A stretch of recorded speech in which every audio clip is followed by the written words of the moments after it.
Hello, Enteng. Alintes, Pwede ko ba makausap si Tanggol? sandali lang po.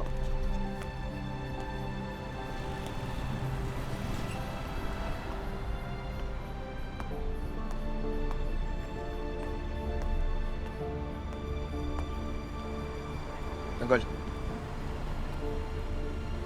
Sa Alintes.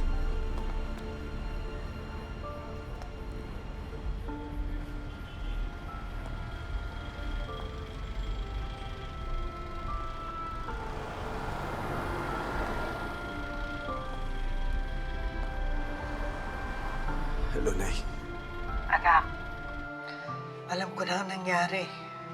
Alam ko na yung tungkol sa enkwentro niyo ni Santino sa mga pulis. Nay. Kasalanan ko po. Hindi ko nailigtas ang kapatid ko. Dapat po hindi ko na lang siya kinausap. Hindi po sana nangyari sa kanya yun.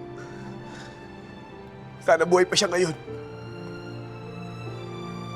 Anak, wala ka naman dapat ihingi ng tawad. Ginawa mo lang yun para magkaayos kayo, magkapatid. Tsaka alam ko naman kung gaano mo kamahal si Santino. At alam ko rin na ginawa mo ang lahat para proteksyonan siya. Nay, gusto ko makita ang kapatid ko. Pupunta ako na San Dimas. Wala akong pakialam kahit magkita kami ni Rigor doon. Papatayin ko siya! Siya ang dahilan kung bakit namatay si Santino!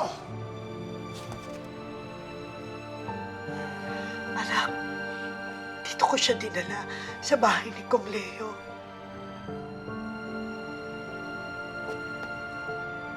Ano po ibig sabihin?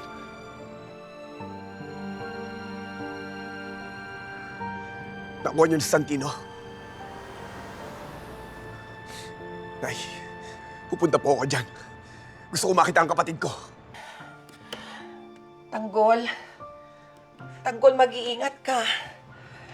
Lalong nagiging sakit ang mga girero. Dinadampot na nila lahat ng ating kasamahan, pati si Ponggay na pahamak. Ano nangyari kay Ponggay? Pinagbantaan nila ang buhay niya sa loob ng selda. Isinugod siya sa ospital. Pero maayos na siya ngayon. Binabantayan siya ng kaibigan niya. Nasaan si Ponggay? Ililigtas ko siya! Tanggol, pakapain to ng mga girero. Ginagawa na namin lahat ng paraan para makita kung may connection dito ang mga girero. Para mailigtas natin si Ponggay. Huminahon ka muna. Pupunta ako si Ponggay. Gagawin ko ang lahat para mailigtas ko siya. Tanggol, wag na! Tanggol, parang awa mo na.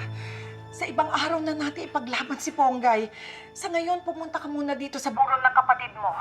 Sa likod ka dumaan, ha? Para hindi ka makita. Anak, mag-iingat ka.